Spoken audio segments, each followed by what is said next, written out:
Sheikh, last week I asked you about intrusive thoughts, and you told me to be there with yourself when it takes control. Once I'm there and I see these thoughts taking over me, what should I do after? Yes, okay.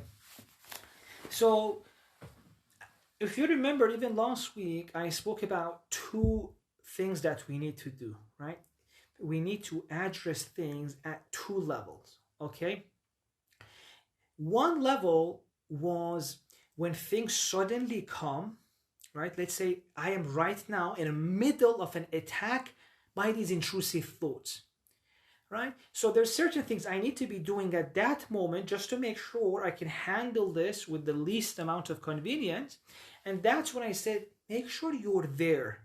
And I'm hoping that today it makes more sense, right? Because last week I said be there. Now you know what I mean by be there, right?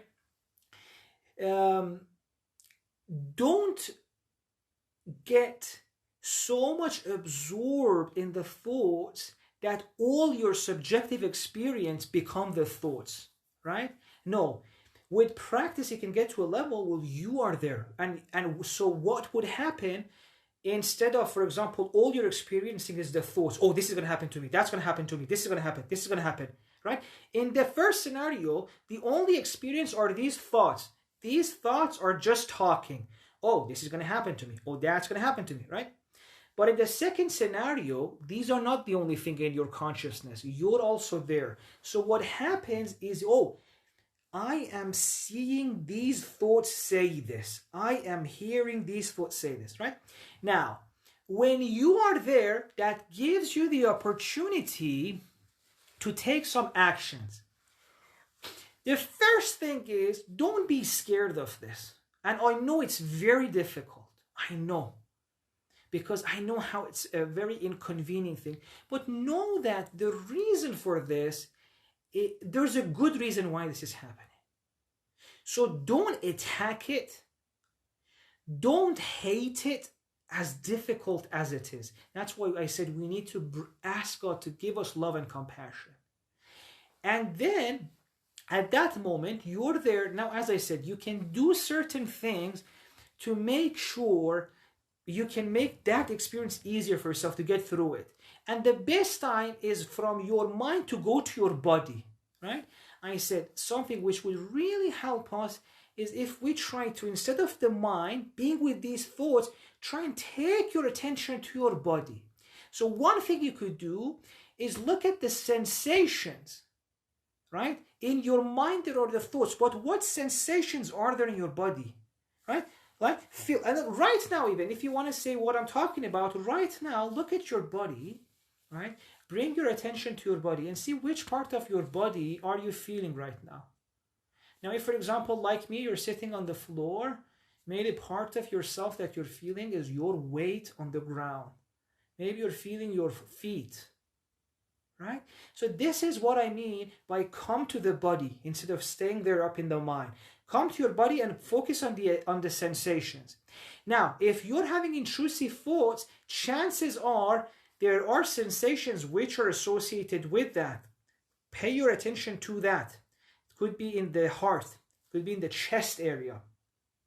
This would immediately, make the thoughts less strong as you come into the body. Then once you come into the body, you can take certain actions which will help you.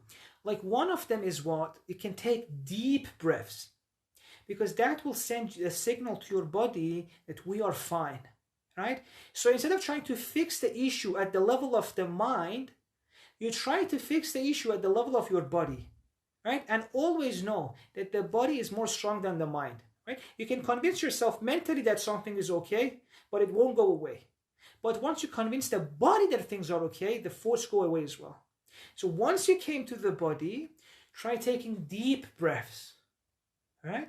And of course, if the nature of intrusive thoughts are more severe, you may realize that it's very difficult to do this. So you may need other techniques or more practices, and a therapist can help you with that, right? There are other techniques of how to come to the body and at that level tell your body you're safe. Right now, there are all sorts of techniques, like there's tapping, right? There's tapping, which you try to, through tapping, convince your body that we're safe. But these you need to go to a therapist for, okay? So, but this just coming to your body, taking deep breaths helps a lot of people. And then, so this is what I said you do at that moment when these intrusive thoughts are attacking you. But let's say now you're free from them. There are certain things you have to do now, right? So the best thing is to go and find the source of these. You know how we just spoke these stages that we said, for example, with anxiety, you try to learn from it. What is the source of it? You have to try and find the source of these intrusive thoughts as well and heal the issue from its source. And if this is difficult, you can always take help from a therapist, right? So we said at one level where you're attacked by intrusive thoughts, you go to the body, you take deep breaths, you feel the sensations so that that experience is not too terrible for you. But in addition to that, something more long-term, you find the root of these intrusive thoughts and you heal them from the root. Just like we discussed in the last session with regard to anxiety, how we realized that that person's anxiety was they were putting too much pressure on themselves, and that was because they had this belief that if they fail, right? So often you see that all of these have a root and you can heal that from the root. And if you can't do that on your own, which a lot of us can, it's always good to get help from a therapist. There's nothing wrong with that. We all need it.